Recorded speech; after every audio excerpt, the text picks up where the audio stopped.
Assalamualaikum warahmatullahi wabarakatuh. Alhamdulillahil wahidil ahad as-samadil ladzi lam yalid wa lam yulad wa lam yakul lahu kufuwan ahad. Wassalatu wassalamu ala sayyidina Muhammad sirri hayatil wujud wassababil a'zam likulli mawjud sahibil maqamil mahmud alil asma wa maqamil mahmud wa ala alihi wa sahbihi ila yaumin ma'ud. Amma ba'du. Hadratil muhtaram al mukarramun, waslun utawi kilah asal nerangaken babul ghadab benten pengawasan ihya wau.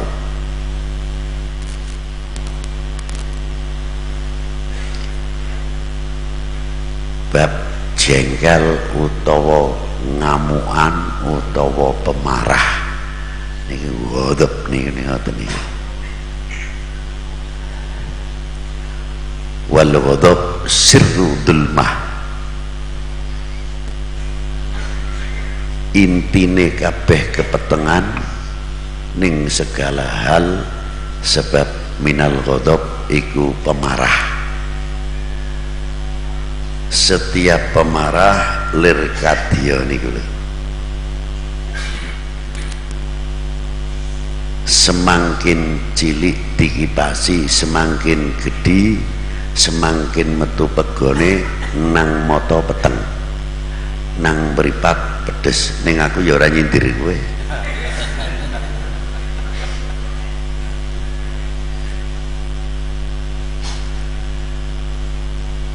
Obatnya orang pemarah, kalau bisa ketika marah gagian juku okoco ngoco wis kowe.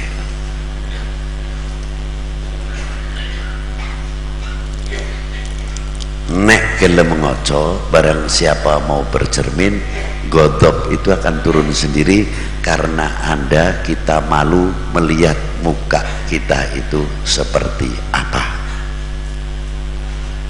Ada kalanya ghadab kita terdorong oleh nafsunya sehingga menyerupai perilaku hayawan,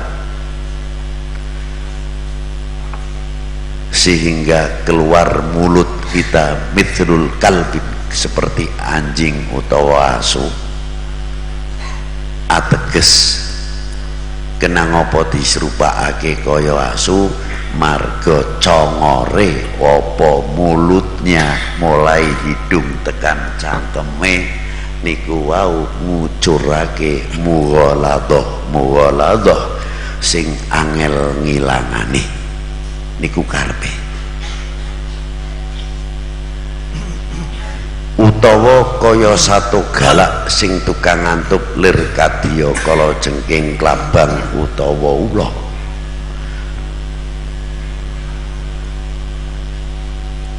Kenang apa nek cara Imam Al-Ghazali kok diserumpakake kang kaya mengkono? Ana pandangan loro, sing siji bi ainil kasfi, sing pertama melihat orang tukang ghadab lir kadya kala jengking utawa kelabang utawa ula utawa segawon niku.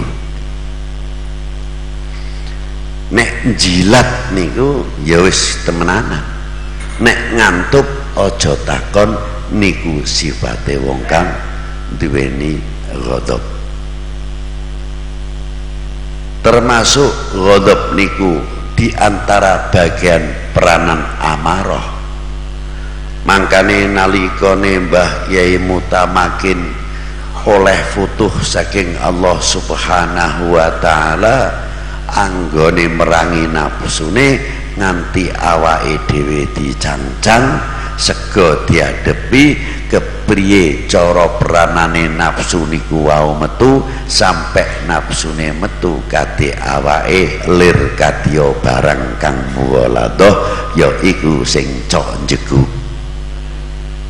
Lho niki hebatipun Mbah Mutamakin. Setiap wong sing pingin dadi aulia ilah aja macem-macem,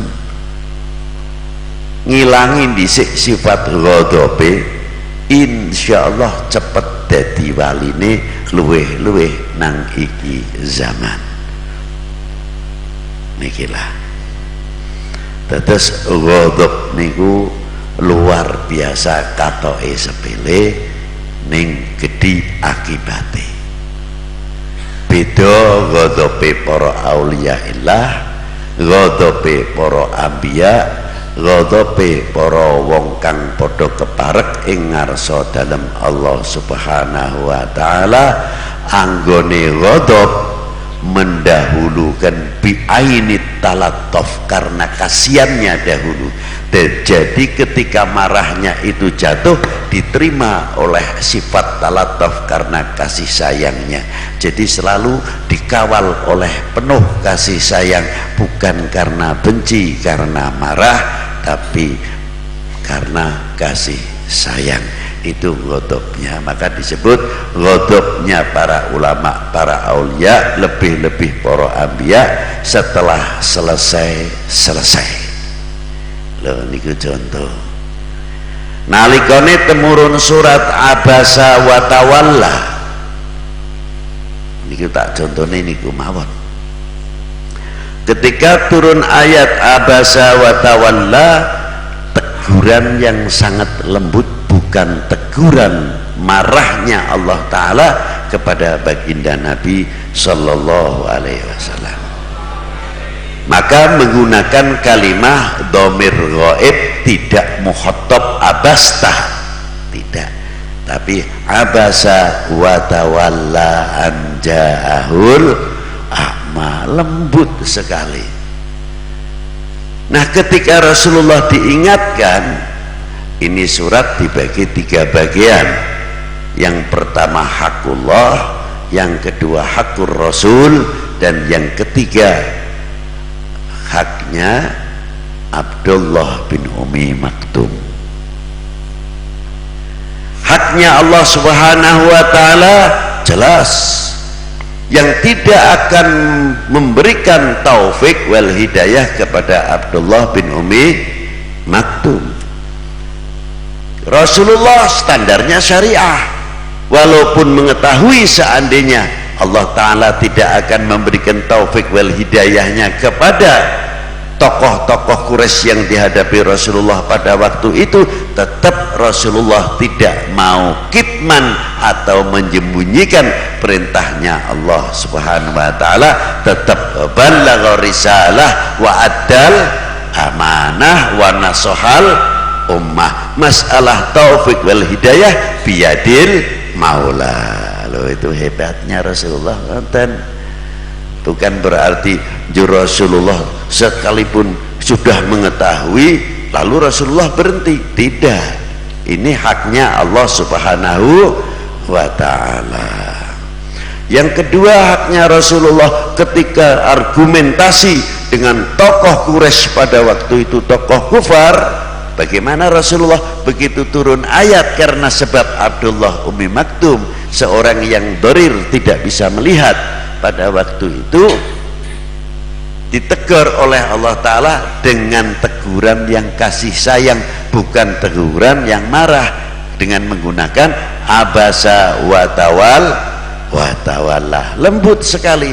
Begitu ditegar Rasulullah langsung ghadabnya hilang, bersih sama sekali, bisa bersenyum, dan tidak ada athar fi wajhi Rasulullah sallallahu alaihi wasallam minal ghadab, dari marah sama sekali tidak ada bekasnya Rasulullah sallallahu alaihi wasallam. Karena apa? Ghadabnya fillah, karena lillah, bukan ghadab karena nafsunya. Maka ketemu Abdullah bin Umi Maktum, haknya Abdullah bin Umi Maktum. Maka apabila dunia ini hilangi sifat ghadabe, insyaallah kita semuanya akan menjadi orang yang jernih di dalam memahami segala sesuatu. Alhamdulillah, malam pada hari ini kita kedatangan tamu adalah cucunya gurunya para habaib. Di Hadramaut itu ada 7 tokoh yang kebetulan namanya Abdullah semuanya. Halo Ahmad mungkin, halo ya Pak Habib, Abang Ahmad Habsyi ya. Halo. Diterjemahkan di daerah bisa gue tidak kepena. Jadi di Hadramaut itu ada tokoh 7 yang kebetulan namanya Abdullah semuanya. Tapi selain Abdullah ini juga banyak orang besar-besar seperti Al-Habib Hasan bin Saleh Al-Bahar yang meninggal pada tahun 1273 Hijriah, dan Al-Habib Tahir bin Husain bin Tahir bin Muhammad bin Hashim, pengarang kitab Maslakul Qorib. Beliau meninggal pada tahun 1241 Hijriah.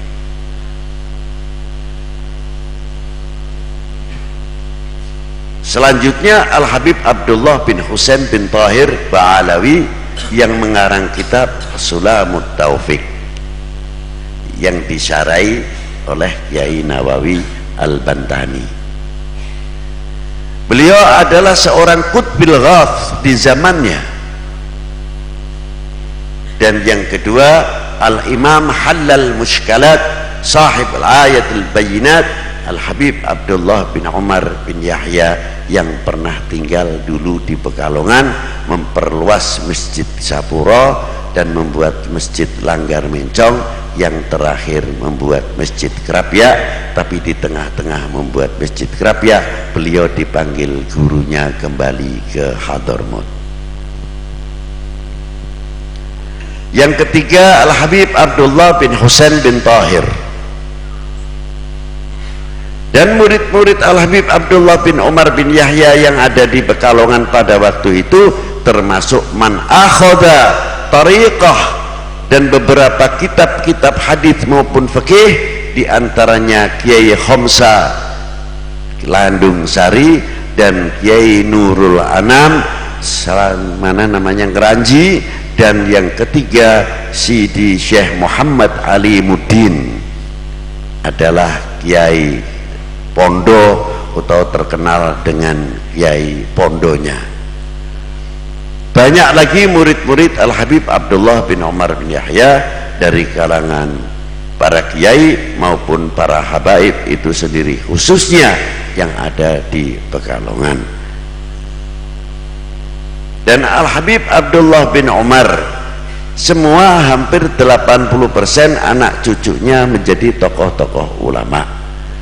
Di antaranya yang dimakamkan di Surabaya seorang Sultanul Aulia, Qutbil Aqtab, Qutbil Ghathil Jami', Al-Farduz Zamani, Alimul Allamah, orang yang sudah meninggal tapi di dalam kuburnya Allah Ta'ala masih mengangkat derajatnya, adalah Al-Habib Abu Bakar bin Umar bin Abdullah bin Umar bin Yahya.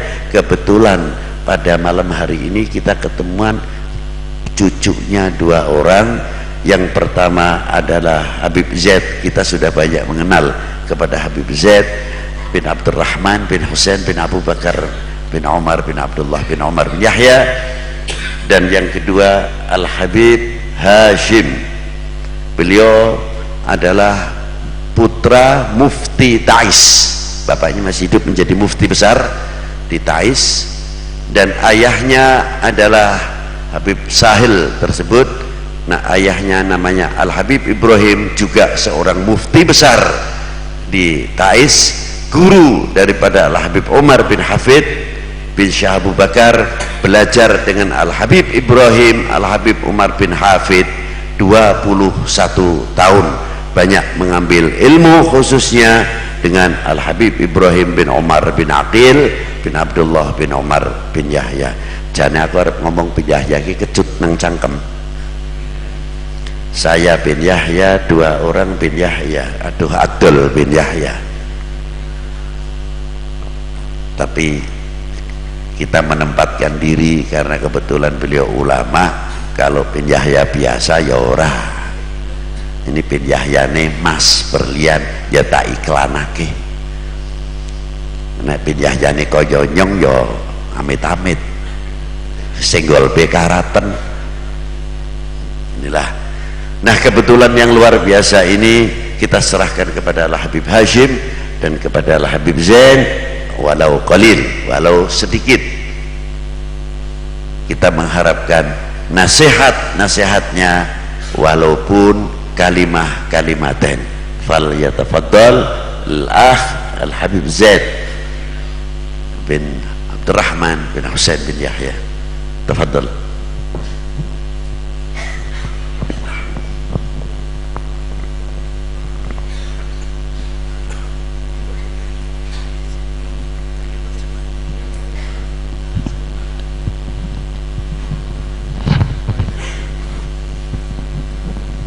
الحمد لله حمدا يفوق ويعلو ويفضل حمد الحامدين، والصلاة والسلام على سيدنا محمد أشرف الأنبياء والمرسلين وعلى آله الطاهرين وأصحابه الغر الميامين وعلى التابعين لهم بإحسان إلى يوم الدين وعلينا معهم وفيهم برحمتك يا أرحم الراحمين. نحمد المولى سبحانه وتعالى حمدا عظيما جما على أن يسر لنا شرف المثولة بين هؤلاء الثلة من العلماء ومن المحبين ومن العاشقين لأولياء الله عز وجل في هذا المبنى الذي هو كنز، وأي كنز لا بالأموال الفانية ولا بالجواهر ولا بشيء من تلك الحقيرات في منهج الله عز وجل، بل هو كنز بالصلاة على رسول الله صلى الله عليه وسلم، كنز بمناجاة الحق سبحانه وتعالى. حضرنا في هذا المجلس معكم واستمعنا إلى مناقب الأئمة الكبار الأولياء الأتقياء الأنقياء الذين بحب الواحد منا لهم ينال درجة في الولاية. يقول عنها الإمام عبد القادر الجيلاني: التصديق بولايتنا ولاية صغرى. يحرم هذا الشرف، يحرم هذا النور من كان في قلبه عدم التصديق، من كان في قلبه استصغار قدرة الله عز وجل. أي أمر تقصر قدرة الله عن إتيانه حبيب من أحبابه، ومقرب من المقربين، وطائع من الطائعين، وعاشق من العاشقين للحضرة الأحدية الذاتية. استمعنا إلى مناقبهم، ثم استمعنا وإياكم إلى بعض ما فهمناه من كلمة الحبيب لطفي، والذي كان الجميع يتفاعل معه. ونسأل الله عز وجل أن يقر عينه بما يجريه الله عز وجل من انتفاعات بهذه الكلمة ومن انتفاعات بمجالس العلم والذكر والفضل. ولا أحب أن أطيل عليكم. نسأل الله عز وجل أن يبارك في هذه الخيرات، وأن يعظم حظنا ونصيبنا مما يتنزل في مجالس الذكر ومجالس الفضل التي حثنا عليها رسول الله صلى الله عليه وسلم. صلى الله على سيدنا محمد وعلى آله، والحمد لله رب العالمين.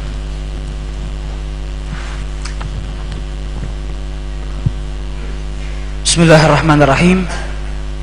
Beliau membuka ceramahnya dengan memuji syukur kepada Allah Subhanahu wa taala dan bersalawat kepada junjungan Nabi besar Muhammad sallallahu alaihi wasallam. Kemudian beliau berkata, alhamdulillah, kenikmatan yang sangat besar telah Allah berikan kepada beliau, yang mana beliau bisa hadir di tempat yang penuh berkah ini, di antara para alim ulama, di antara para pecinta-pecinta wali-wali Allah dan pecinta Nabi besar Muhammad sallallahu alaihi wasallam. Ini merupakan kenikmatan yang sangat mulia, di mana Allah mengumpulkan kita di antara orang-orang yang dimuliakan oleh Allah Subhanahu wa taala, orang-orang yang mencintai Allah dan Rasul-Nya. Oleh karena itu sudah seharusnya dan selayaknya kita bersyukur karena kita diberi kenikmatan yang sangat mulia oleh Allah Subhanahu wa taala. Dan yang lebih mulia, yang mana Allah Subhanahu wa taala memberikan kepada kita, kita berkumpul di salah satu tempat yang terdapat harta karun, tempat yang diberi nama kanzun, tempat harta karun, gudangnya harta karun, tapi bukan harta yang berupa sifatnya duniawiyah seperti emas, permata dan lain sebagainya, tetapi harta karun atau gudang yang lebih berharga daripada sesuatu yang sifatnya duniawiyah, lebih berharga daripada jauhar, lebih berharga daripada emas, yaitu kanzun, harta karun, tempat gudangnya sholawat kepada junjungan Nabi besar Muhammad sallallahu alaihi wasallam. Ini tempat yang sangat mulia, tempat yang sangat diberkahi oleh Allah subhanahu wa ta'ala, dan alhamdulillah pada malam hari ini kita dikumpulkan di tempat yang penuh berkah ini, dan semoga Allah selalu mengumpulkan kita di tempat yang diberkahi oleh Allah subhanahu wa ta'ala. Kemudian beliau berkata, alhamdulillah kita dikumpulkan di antara para alim ulama, dikumpulkan di tempatnya sholawat, dan kita di sini mendengar kisah-kisah daripada para wali-wali Allah, kisah-kisah nabi-nabi Allah subhanahu wa ta'ala, kisah karamah-karamahnya para wali-wali Allah, yang mana di sini tadi disebutkan, dan ini merupakan kenikmatan yang sangat besar dan sesuatu yang sangat layak dan sangat indah untuk didengar. Dikatakan oleh Syekh Abdul Qadir Jailani, kalau kita mendengar cerita daripada wali-wali Allah dan kita percaya atas keramatnya wali-wali Allah, sesungguhnya Allah telah menganugerahkan kepada kita sifat kewalian.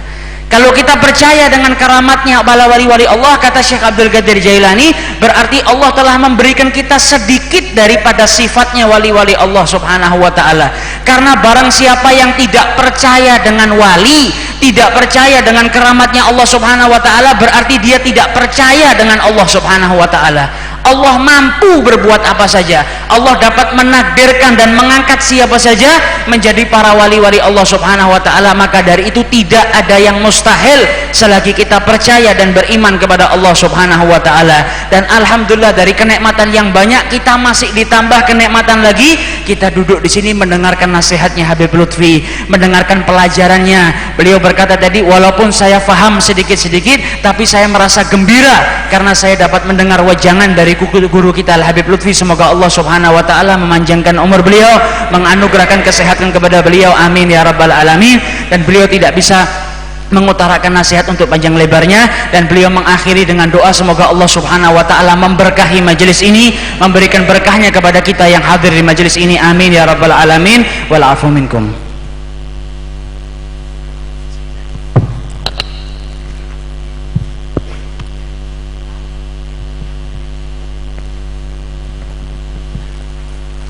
الحمد لله حمدا كثيرا طيبا ملء المهاد وملء سبع شداد، حمدا به يرضى كما هو أهله وبه ننال الفوز بالإسعاد، وصلاته تترى على خير الورى طه الحبيب الشاكر الحماد، وهو النبي محمد والحامد المحمود في الآزال والآباد، صلى الله عليه وعلى آله وصحبه وسلم.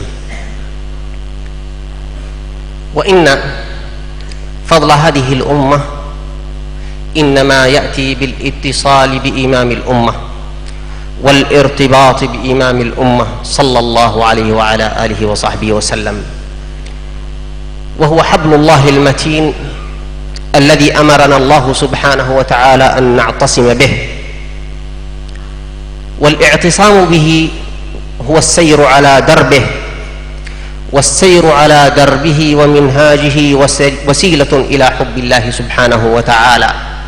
قل إن كنتم تحبون الله فاتبعوني يحببكم الله.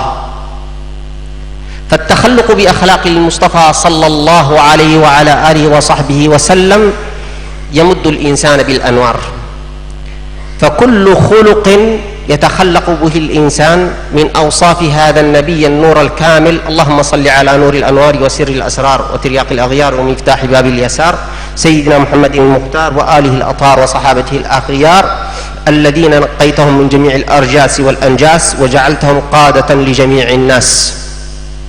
كل خلق يتخلق به الإنسان يستمد منه نورا، وكل سنة يعمل بها الإنسان يستمد بها من الحبيب صلى الله عليه وعلى آله وصحبه وسلم نورا، فكل نور يغمر قلبا ثم يتوالى عليه نور ثم نور ثم نور حتى يصبح الإنسان كله مصباح نور.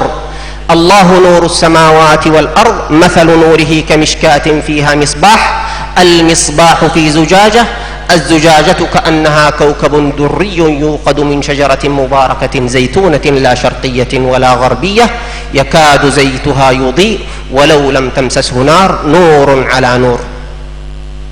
فمن أراد الإكثار من النور حتى يكون من ورات بدر البدور عليه بكثرة الصلاة عليه مع الاتباع له على وجه المحبة صلى الله عليه وعلى آله وصحبه وسلم.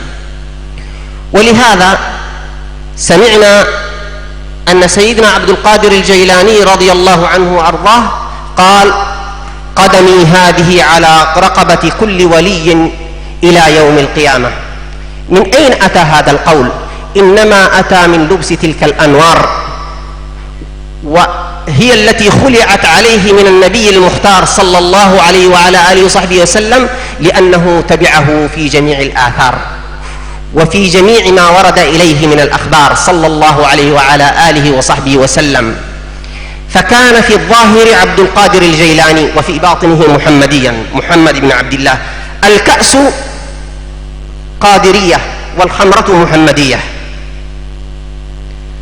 لبسوا نوره فكل جميل، شربوا خمره فكل طريح، فهم منه كالضياء من الشمس أو كما الروح عند من فيه روح.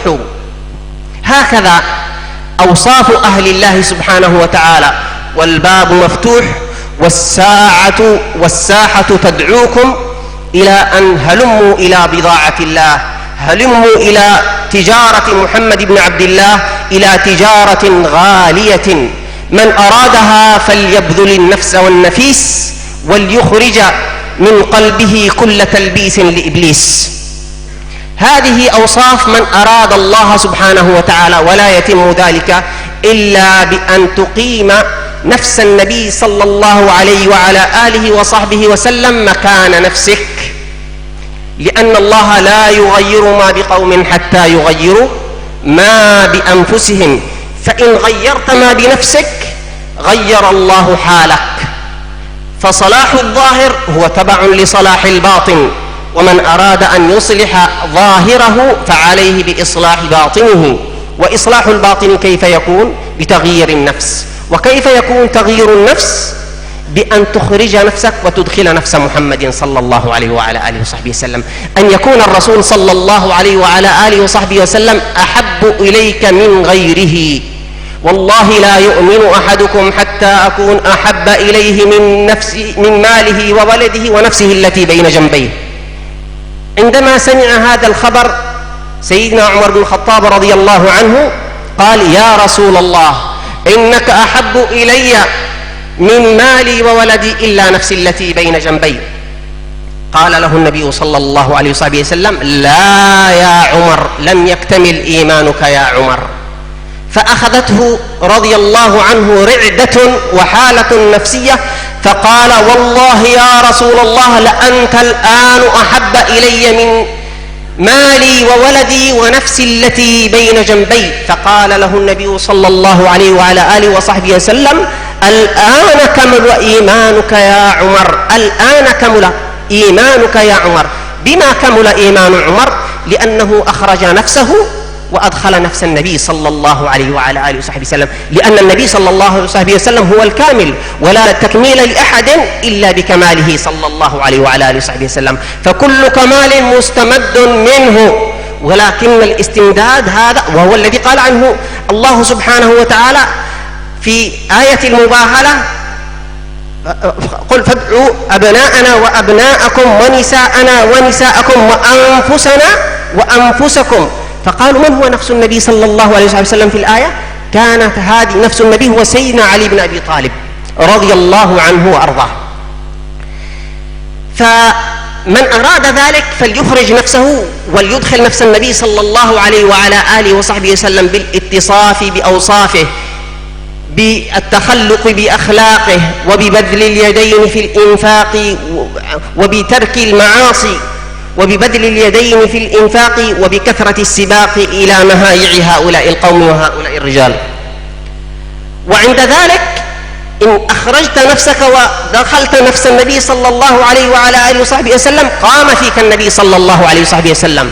كيف يقوم فيك النبي صلى الله عليه وعلى آله وصحبه وسلم؟ كما قام في المسجد، لأنه أسس على التقوى. لمسجد أسس على التقوى من أول يوم أحق أن تقوم فيه. فمن أسس بنيان قلبه على التقوى وهي كلمة الإخلاص وهي حسن الظن بالله وهي حسن التوجه إلى الله قام فيه وفي مسجد قلبه محمد بن عبد الله. وأما من أسس بنيانه على شفا جرف هار فإن الله أمر نبينا محمد صلى الله عليه وسلم أن لا يقوم في ذلك المسجد. نسأل الله سبحانه وتعالى أن يوفقنا لخير الأعمال وأن يرزقنا حسن الاتصاف بأوصاف هذا النبي الكامل والذي أخلاقه من أفضل الأخلاق وشمائله من أفضل الشمائل، وأن ينور كل منا ولا ينقلب كل منا إلا بمحمد صلى الله عليه وعلى آله وصحبه وسلم، والحمد لله رب العالمين، وصلى الله على سيدنا محمد وعلى آله وصحبه وسلم.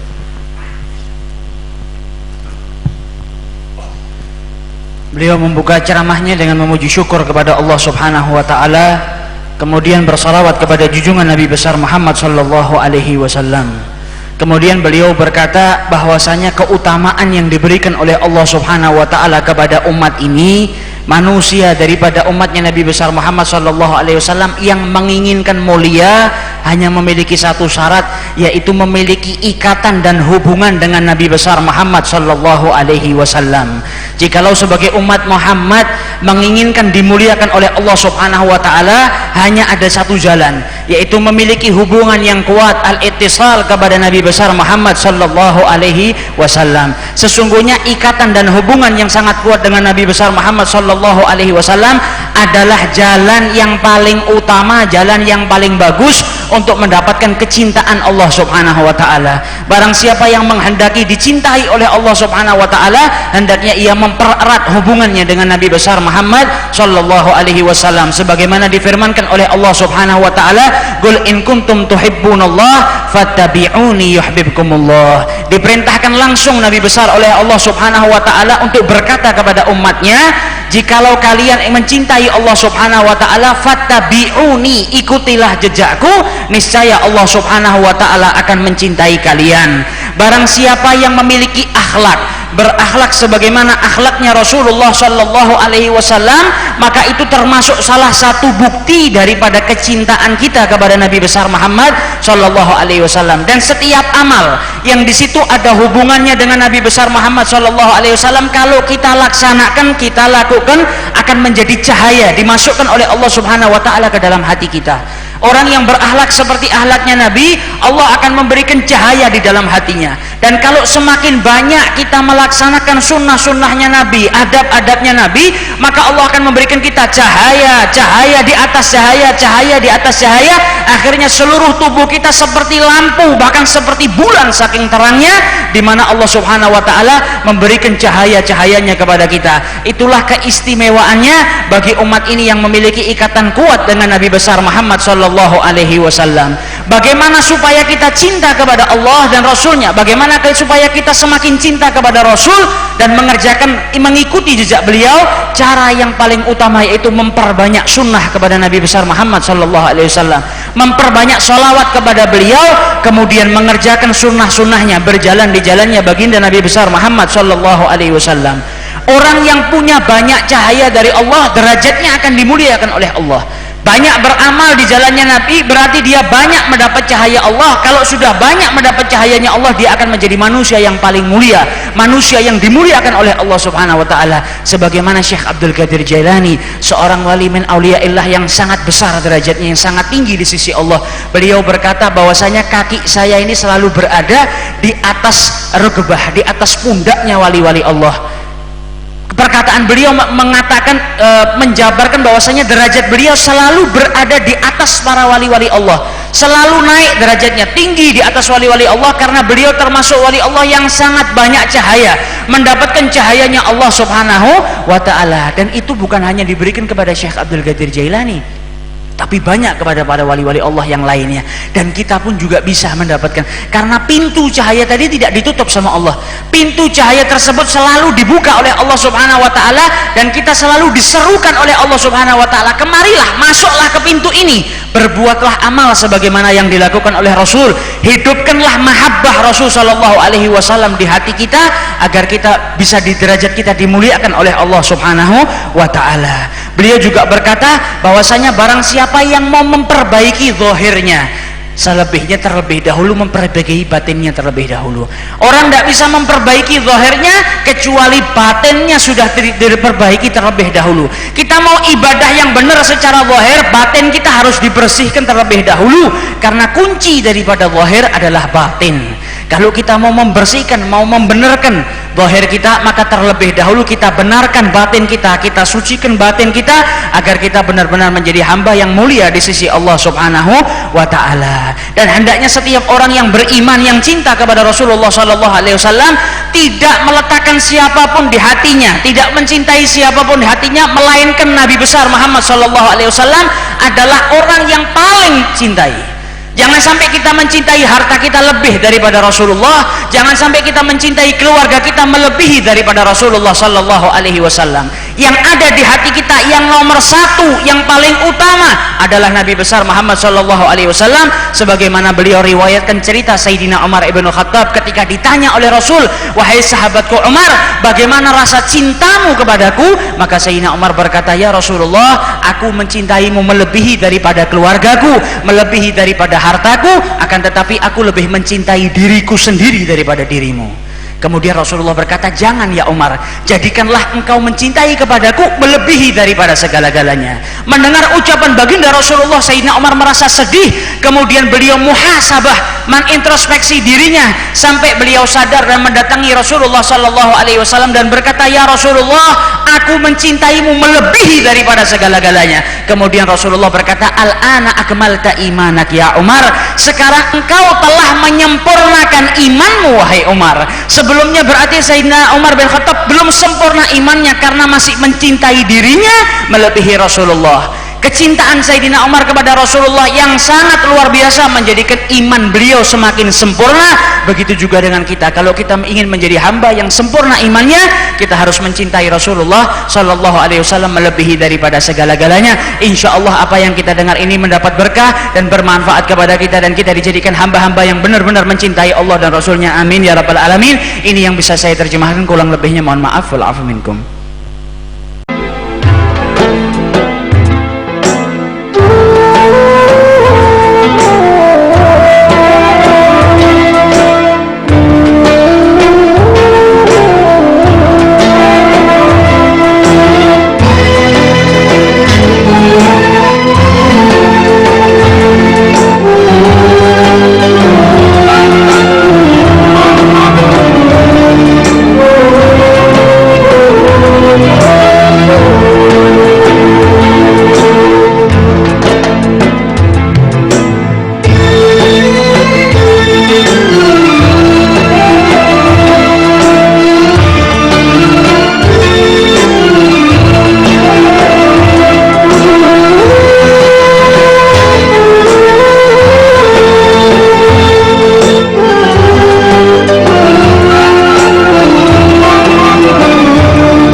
Ya Rasulullah